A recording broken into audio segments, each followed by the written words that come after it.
All right, very politically incorrect subject today. This one's deep indoctrination in most people that somehow women have the capacity to understand politics and or even vote. Most beta males don't know either. So let me explain this one. Okay, so do you know the difference between politics and business? Does anyone know? They'll say some shit like, "Oh, politics is legislation or this and that," but they won't know what the actual difference is. Okay, so the only thing that separates business from politics is simply the abstraction of violence, right? Politics is the abstraction of violence. So let me explain this. When humans were living sort of closer together in villages before you had governments, the violence was very apparent. It was in your face when there was an issue or when there was a war. It was very apparent what politics was. It was violence. Yeah. And that's why the women never got involved. It's not because they got some sort of repression, but they knew that they weren't really equipped for violence. It wasn't, firstly, they weren't physically equipped, they weren't mentally equipped, and they weren't evolutionarily equipped, because violence is something you're evolved with. It's something pretty much only alpha males understand. The mechanics of violence is not something children understand, it's not something women understand, it's not something fags understand. It's a very sort of it's its own kind of separate area that has its own kind of logic, right? And the idea that a woman could understand that is just ridiculous. Yeah. So that's just fucking stupid. Okay. Okay. So then, what happened? We had bigger societies. So then there was created politics. Politics is simply the abstraction of violence. So instead of you seeing the violence, you abstract the violence to a government. Every edict, every legislation is either the threat of violence or violence. So when a government creates a legislation saying we're going to tax you for the amount of air you use or the amount of CO2, that is the threat of violence unless you perform that edict.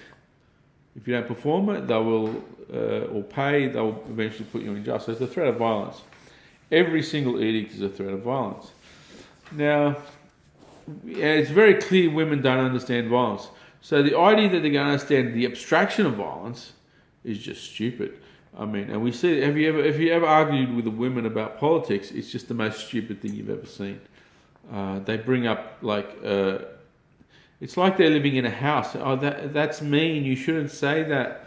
It's just completely like if you have a discussion about immigration, say, oh, that's mean. You shouldn't use this. Oh, they apply empathy on a political scale, and empathy on a political scale is not empathy. What it is, it's pathology. Yeah, and you can see that in Western civilization. And once the women got the vote, they sort of become pathological, maternal societies where they have no that maternal empathy sort of instinct the women have is applied to everyone, and then it just becomes pathology, because you're not supposed to do that, because you're just helping foreigners at the expense of your own people. Okay, so a lot of people will say, oh, but Margaret Thatcher or this woman or that woman.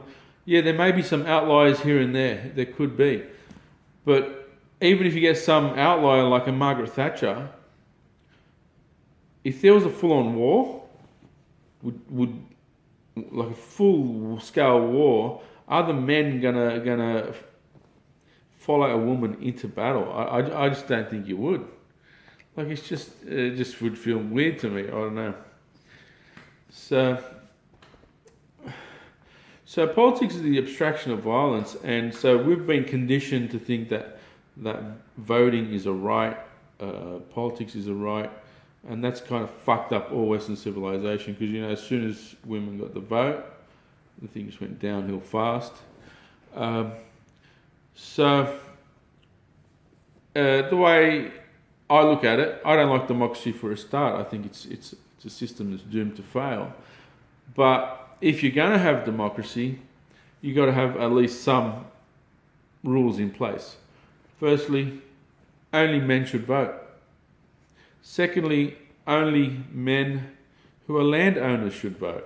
Because if you're not a stakeholder in the system, then all you're going to do is vote to steal other people's stuff, which we see happening. Eventually, you get like more than 50% of the population stealing from the other ones. So you got to be a male. You got to be a landowner. I'd go further and say you got to be a male landowner who also has children. Yeah, I mean I don't have children, so that means I even wouldn't vote according to my rules. Yeah. So if you were to get the demographics of male landowners with children and get their voting sort of habits, you would have much better governments. You wouldn't have these homosexual, faggotry governments we have now that they're just a socialist, multicultural horseshit. So it's got nothing to do with human rights. It's got to do with the division of labour. Women are no good at politics. They are hopeless at it. It's because they don't understand violence, and they don't understand that politics is simply the abstraction of violence. And it's like giving someone like a $3 billion stock portfolio and getting them to sort of manage it when they've never like sold a chewing gum at a corner store. Like they're doing the abstraction, but they've never actually learned the real thing, and it's just ridiculous, you know.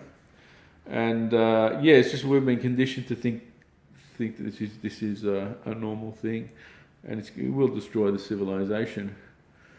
So yeah, that's what I would suggest.